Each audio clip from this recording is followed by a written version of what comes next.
Hello student and dear parents. मैं रमाकांत स्वागत करता हूं आज की इस वीडियो में, जिसमें हम लोग चर्चा करेंगे। जो बच्चे लॉटरी का फॉर्म भरे थे उनका रिजल्ट आ गया, मेरिट लिस्ट भी आ गया और आप लोग का काउंसलिंग के लिए लिस्ट भी आ गया है। किस रैंक तक किन बच्चों को जाना एडमिशन के लिए, आज की इस वीडियो में हम लोग यही चर्चा करेंगे। ऑफिशियल वेबसाइट जो लोग चेक किए हैं उनको तो मालूम होगा, बाकी जो लोग नहीं चेक कर पाए हैं, आज की इस वीडियो में मैं उनको दिखाऊंगा कि आप लोग किस रैंक तक के बच्चों को जाना एडमिशन के लिए, कितना फीस लगेगा और किस तारीख को जाना है, ठीक है, और क्या क्या लेकर जाना, सारी चीज़ें हम लोग स्टेप बाय स्टेप सब कुछ डिस्कस करेंगे। तो इसके लिए आप लोग वीडियो में अंत तक बने रहिएगा और साथ ही साथ जानेंगे जो बच्चे कुछ, ठीक है, मतलब उनका रैंक जो है थोड़ा सा नीचे है तो उनका सेकंड लिस्ट कब आएगा, इसके बारे में भी हम लोग डिस्कस करेंगे। तो चलिए हम लोग स्टार्ट करते हैं अपना वीडियो और समझते हैं सारी चीज़ों को एकदम स्टेप बाय स्टेप। उससे पहले आप लोगों के लिए कहना है कि अगर जो आप लोग टेलीग्राम और व्हाट्सएप ग्रुप से नहीं जुड़े हैं तो उसका लिंक वीडियो के डिस्क्रिप्शन बॉक्स में मिलेगा, वहाँ से जाकर के ज्वाइन कर लीजिए।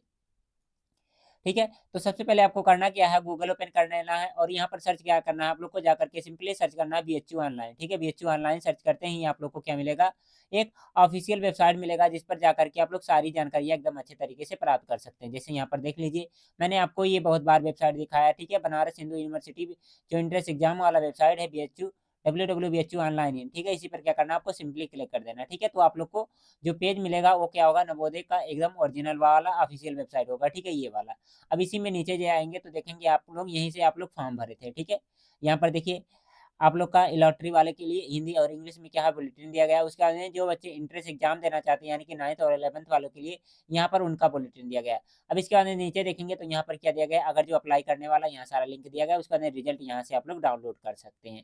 अगर जो बात की जाए तो ये आज आया है आप लोग के लिए नया, ठीक है, जो दिया गया है admission information for the Vatika 2 LKG, उसके बाद में दिया गया है क्या, एडमिशन इन्फॉर्मेशन क्लास 6 और वाटिका 3, ठीक है, इन सब के बारे में यहाँ पर नीचे दिया गया है। ये नोटिस आप लोग की 3 जो दिख रही हैं, ठीक है, ब्लू कलर मैंने किया है, ये क्या आज नहीं आई है, ठीक है। इनमें सारी जानकारियाँ दी गई हैं कि कब किसको जाना है। तो सबसे पहले हम लोग चर्चा करेंगे किसका, क्लास 6 का, ठीक है। तो क्लास 6 का मैं ओपन कर लिया हूँ, यहाँ पर सारी जानकारियाँ दी गई हैं, इसको मैं एकदम अच्छे तरीके से स्टेप बाय स्टेप समझा रहा हूँ, ठीक है। तो बस आप लोग इसको ध्यान से सुनते हुए जाइएगा। ठीक है प्यारे बच्चों, मैंने यहाँ पर ओपन कर लिया लिस्ट। अब इसको ध्यान से आप लोग पढ़ेंगे, मैं आपको ध्यान से समझा भी रहा हूँ। अगर जो आप लोग खुद से पढ़ सकते हैं अपने पेरेंट्स के साथ में तो पढ़ लीजिएगा, कोई दिक्कत नहीं है। अगर जो आप लोग थोड़ा सा इसमें टाइम देंगे तो मैं सारी चीज़ों को एकदम स्टेप बाय स्टेप समझाने की कोशिश करूँगा, आपको समझ में भी आएगा। हालांकि इसको डाउनलोड करना चाहते हैं तो डाउनलोड भी कर लेंगे, और टेलीग्राम पर अगर जो चाहते हैं तो टेलीग्राम पर मैं भिजवा दूंगा, वहाँ से जाकर के भी पढ़ सकते हैं। ठीक है, डाउनलोड करने का प्रोसेस मैंने बता दिया। देखिए यहाँ पर बताया गया काउंसलिंग, ठीक है, काउंसलिंग किस डेट को होगा, यहाँ पर दिया गया है कितना, 23/4/2024 यानी कि दिन मंगलवार को क्या होगा, काउंसलिंग होगा। टाइमिंग भी बताया गया कि किस टाइम पर होगा, यानी कि 9 बजे से 11 बजे के बीच में होगा, ठीक है, इस टाइम पर आप लोग पहुंच जाइएगा। उसके बाद में स्थान, काउंसलिंग के लिए मतलब कहाँ पर होगा ये बताया गया, तो यहाँ पर उसका एड्रेस लिखा गया है, ये एड्रेस आप लोग देख लीजिएगा। यहीं पर आप लोग को जा करके अपना एडमिशन लेना है। कौन सी क्लास के लिए है, क्लास ये 6 वालों के लिए है। अभी हम लोग और सारी कैटेगरी देखेंगे, ठीक है, मतलब वाटिका 2 और वाटिका 3 इसके बारे में हम लोग चर्चा करेंगे। उनमें भी कुछ कॉमन चीज़ें हैं तो आप लोग ये भी देख सकते हैं, उसको भी देख सकते हैं। उसके बाद अनुमानित फीस, मतलब अप्रॉक्स कितना फीस आपको लेकर जाना है, ये बताया गया कितना, 6,000 रुपये, ठीक है, इससे कम मत लेकर जाइएगा, इससे ज़्यादा ही लेकर जाइएगा क्लास 6 के। अगर जो आप लोग काउंसलिंग के लिए जा रहे हैं तो उसके बाद में क्या कहा गया, स्कूल एडमिशन 2024, मतलब जो रजिस्ट्रेशन फॉर्म आप लोग फॉर्म भरते समय रजिस्ट्रेशन किए होंगे ना, तो रजिस्ट्रेशन फॉर्म और पासपोर्ट साइज कितना, 4 रंगीन फोटो भी लेकर जाना, ठीक है, लिखते जाइएगा, इनको स्क्रीनशॉट करते हुए जाएगा, या फिर कहीं पर आप लोग लिख लेंगे अच्छा रहेगा, या फिर स्क्रीनशॉट कर लेंगे, दोनों कंडीशन में सही रहेगा। उसके बाद अगला कंडीशन क्या कह रहा है, कक्षा 5 में पास अंक पत्र, यानी कि मूल प्रति और छाया प्रति, मतलब कक्षा 5 को क्या चाहिए, आपका मार्कशीट चाहिए और ओरिजिनल वाला। उसके बाद में क्या चाहिए, इसका जीरोक्स यानी कि फोटो कॉपी जिसे कहते हैं वो भी चाहिए, यानी कि ओरिजिनल और लोकल दोनों चाहिए। इसके बाद में थोड़ा सा और नीचे जाएंगे तो 7वें नंबर पर देखिए, पूर्व के विद्यालय द्वारा जारी किया गया कोई ऐसा प्रमाण पत्र जिसमें छात्र का जन्म तिथि उल्लेखित हो, ठीक है, मतलब ऐसा कुछ आप लोग को, जैसे मार्कशीट में क्या होता है, डेट ऑफ बर्थ उसका लिखा होता है बच्चे का, इसी प्रकार से कोई और भी अगर जो आपके पास है तो उसको भी लेते आ सकते हैं। जैसे क्या होता है, आईडी कार्ड बनता है, ठीक है, बच्चे का क्या बनता है, आईडी कार्ड स्कूल पर बनता है, ठीक है, तो उसको भी ले जा सकते हैं या फिर मार्कशीट लेकर जा सकते हैं, ठीक है, दोनों में से कुछ लेकर जाना पड़ेगा, स्कूल से जारी किया होना चाहिए, ऐसा इन्होंने कहा है। इसके बाद अगला क्या हमारा है, OBC, NCL, SC, ST, EWS, दिव्यांग कैटेगरी, ठीक है। अगर जो इन सारी कैटेगरी से आप लोग बिलोंग कर रहे थे तो क्या करना आपको, कैटेगरी सर्टिफिकेट भी आपको लेकर जाना, ठीक है। यहाँ पर देखिए इसमें भी क्या होना चाहिए, ओरिजिनल होना चाहिए और क्या होना चाहिए, छाया प्रति, मतलब आपको ओरिजिनल तो लेकर जाना, उसका जीरोक्स यानी कि फोटो कॉपी भी लेकर जाना। यहाँ मूल प्रति का मतलब वही ओरिजिनल बोला जा रहा है, ठीक है। इसके बाद में आगे देखेंगे, अगर दिव्यांग कैटेगरी, ठीक है, दिव्यांग कैटेगरी अगर जो, ठीक है, कोई बच्चा दिव्यांग की कैटेगरी में आता है तो उस कंडीशन में क्या, अगर जो 40% से अधिक है तो उनके लिए भी क्या करना रहेगा, उनको भी अपना जो उनके लिए मार्कशीट, मतलब उनका क्या बनता है, मेडिकल वगैरह कुछ बनता है तो उसके लिए उसको भी लेकर जाना है, ठीक है। वो ओरिजिनल और लोकल मतलब फोटो कॉपी दोनों लेकर जाना है, ठीक है। इसको पढ़ लीजिएगा आप लोग, मैं सिंपल भाषा में इसको समझा दिया हूँ।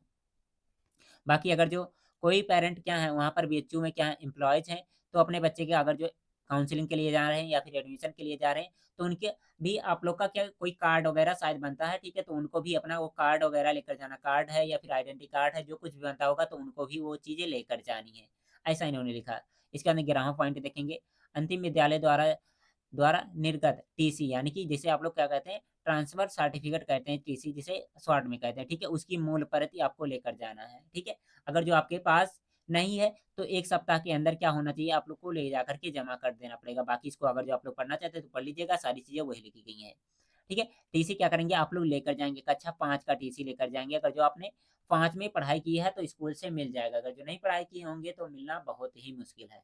इसके बाद में नीचे स्क्रॉल करेंगे तो स्कूल पर कक्षा जहाँ 5 पढ़ा बच्चा, ठीक है, वहाँ पर क्या ले सकते हैं आप लोग, इसके चरित्र प्रमाण पत्र, ठीक है। स्कूल पर जाएँगे और बोलेंगे हमें क्या चाहिए, चरित्र प्रमाण पत्र चाहिए, तो वो भी इनको बना कर के देंगे, ठीक है।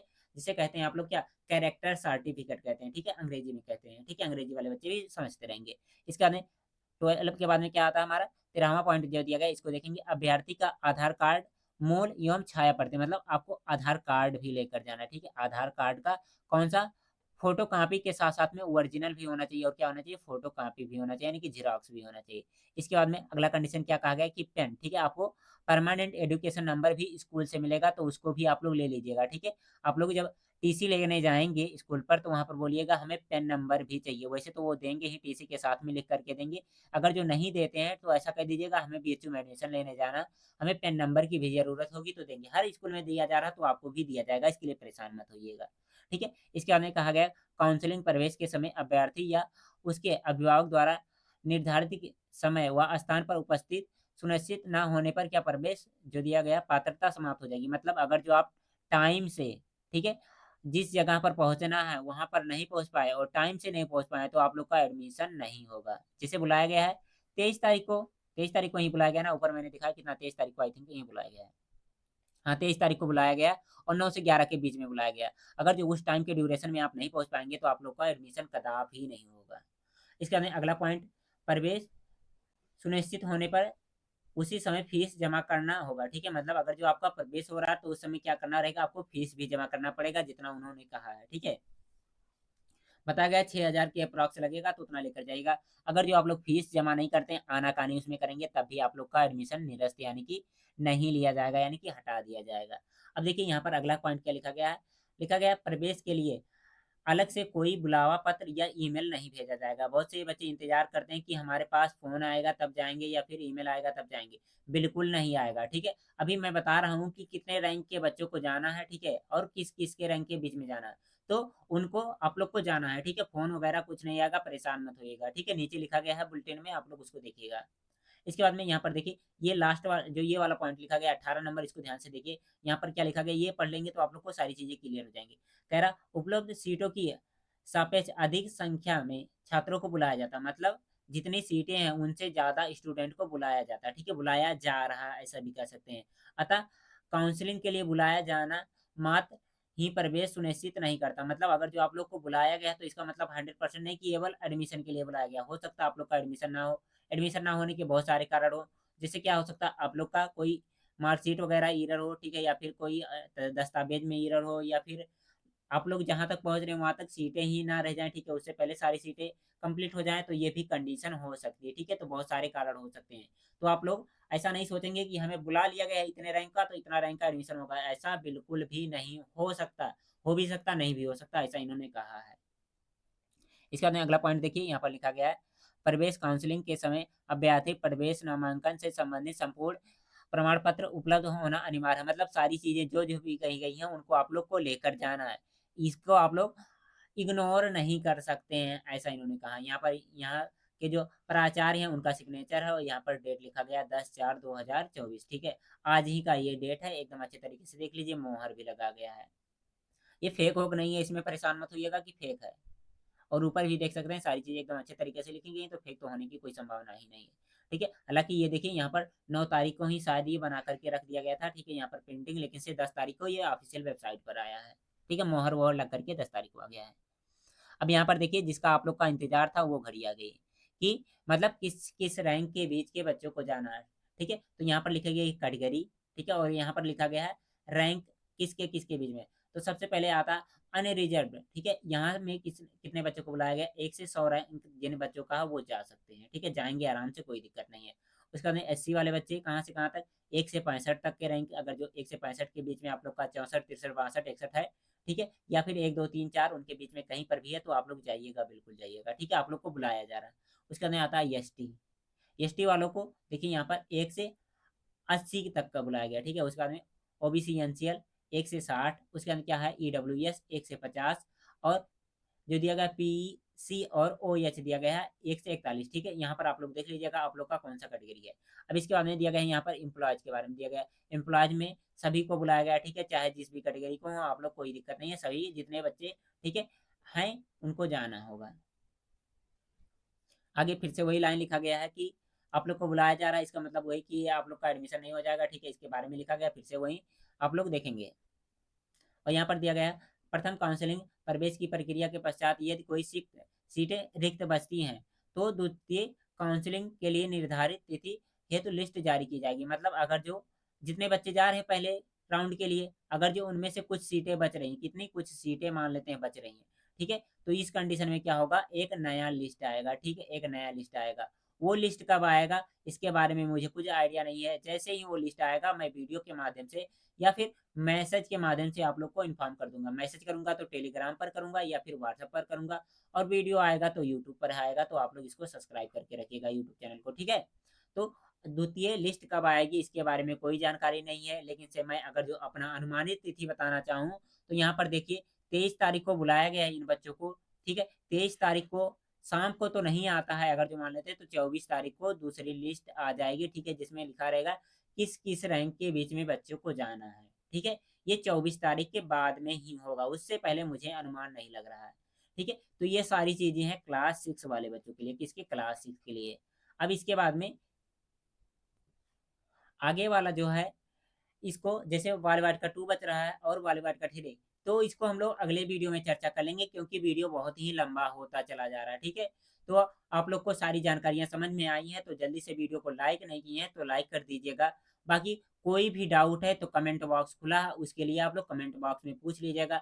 बाकी आप लोग का नीचे रैंक लिखा गया है, इस रैंक के बीच में अगर जो आपका नाम आ रहा है तो आप लोग जा सकते हैं। रैंक किसका कितना है इसके लिए मैंने ऑलरेडी वीडियो बना दिया, वहां से जा करके आप लोग अपना खुद से रैंक देख सकते हैं, ठीक है। अगर जो कोई सुझाव देना है या फिर कुछ आपको कहना है तो इसके लिए कमेंट बॉक्स खुला, आप लोग अपनी जानकारियां यहाँ पर दे सकते हैं, ठीक है, जो भी दिक्कत है उसको भी कह सकते हैं। हम और हमारी टीम आपको जरूर से जरूर रिप्लाई देगी, ठीक है, इसके लिए बेफिक्र रहिएगा। उम्मीद है प्यारे बच्चों आज का सेशन आपको बहुत अच्छा लगा होगा। सारी जानकारियां हमारे द्वारा जो दी गई ये आपको समझ में भी आया होगा। अगर जो समझ में आया है तो लाइक करिए, शेयर करिए, और अपनी पढ़ाई एकदम बेहतरीन तरीके से करते रहिए, अपने जीवन में आगे बढ़ते रहिए। बाय बाय प्यारे बच्चों।